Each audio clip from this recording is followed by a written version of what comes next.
एक बुजुर्ग महिला की मृत्यु हो गई। यमराज उसे लेने आए। महिला ने यमराज से पूछा, आप मुझे स्वर्ग ले जाएंगे या नरक? यमराज बोले, दोनों में से कहीं नहीं। तुमने इस जन्म में बहुत ही अच्छे कर्म किए हैं, इसलिए मैं तुम्हें सीधे प्रभु के धाम ले जा रहा हूँ। बुजुर्ग महिला खुश हो गई और बोली, धन्यवाद, पर मेरी आपसे एक विनती है। मैंने यहाँ धरती पर सबसे स्वर्ग नरक के बारे में सुना बहुत है। मैं एक बार इन दोनों जगहों को देखना चाहती हूँ। यमराज बोले, तुम्हारे कर्म अच्छे हैं, इसलिए मैं तुम्हारी यह इच्छा पूरी करता हूँ। चलो, हम स्वर्ग और नरक के रास्ते से होते हुए प्रभु के धाम चलेंगे। दोनों चल पड़े। सबसे पहले नरक आया। नरक में बुजुर्ग महिला ने जोर जोर से लोगों के रोने की आवाज़ सुनी। नरक में सभी लोग दुबले पतले और बीमार दिखाई दे रहे थे। महिला ने एक आदमी से पूछा, यह आप सब लोगों की ऐसी हालत क्यों है? आदमी बोला, तो और कैसी हालत होगी? मरने के बाद जब से यहाँ आए हैं हमने एक दिन भी खाना नहीं खाया है। भूख से हमारी आत्माएं तड़प रही हैं। बुजुर्ग महिला की नज़र एक विशाल पतीले पर पड़ी, जो कि लोगों के कद से करीब 300 फीट ऊंचा होगा।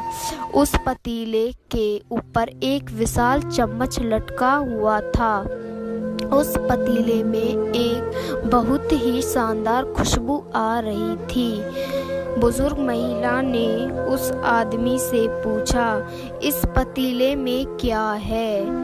आदमी मायूस होकर बोला, ये पतीला बहुत ही स्वादिष्ट खीर से हर समय भरा रहता है। बुजुर्ग महिला ने हैरानी से पूछा, इसमें खीर है तो आप लोग पेट भर के ये खीर खाते क्यों नहीं?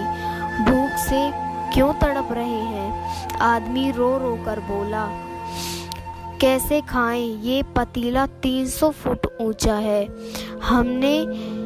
हममें से कोई भी ये उस पतीले तक नहीं पहुंच पाता। बुजुर्ग महिला को उन पर तरस आ गया। सोचने लगी, बेचारे खीर का पतीला होते हुए भी भूख से बेहाल हैं। शायद ईश्वर ने इन्हें ही यह दंड दिया होगा।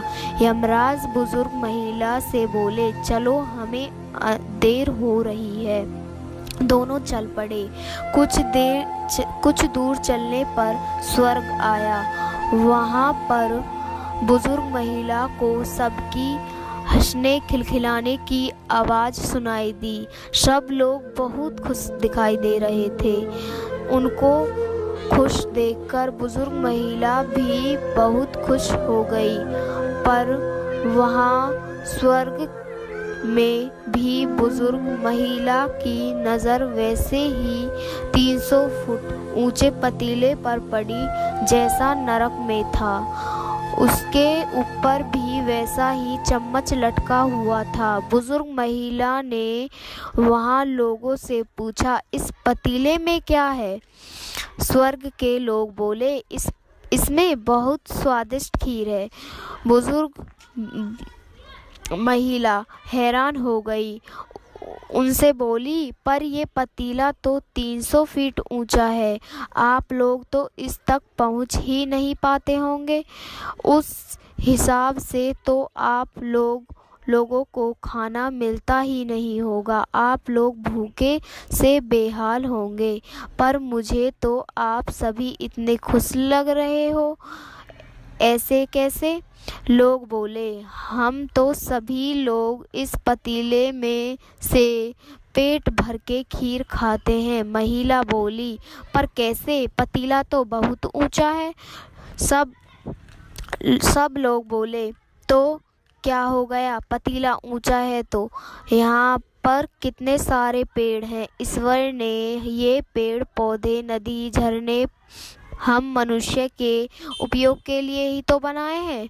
हमने इन पेड़ों की लकड़ी ली, उसको काटा, फिर लकड़ियों के टुकड़े को जोड़ के विशाल सीढ़ी का निर्माण किया। उस लकड़ी को सीढ़ी के सहारे हम पतीले तक पहुँचते हैं और सब मिलकर खीर का आनंद लेते हैं। बुजुर्ग महिला यमराज की तरफ देखने लगी। यमराज मुस्कुराए और बोले, ईश्वर ने स्वर्ग और नरक मनुष्य के हाथों में ही सौंप रखा है। चाहे तो अपने लिए नरक बना ले, चाहे तो अपने लिए स्वर्ग। ईश्वर ने सबको एक समान हालतों में डाला है, इसके लिए उसके सभी बच्चे एक समान हैं। वो किसी से भेदभाव नहीं करते।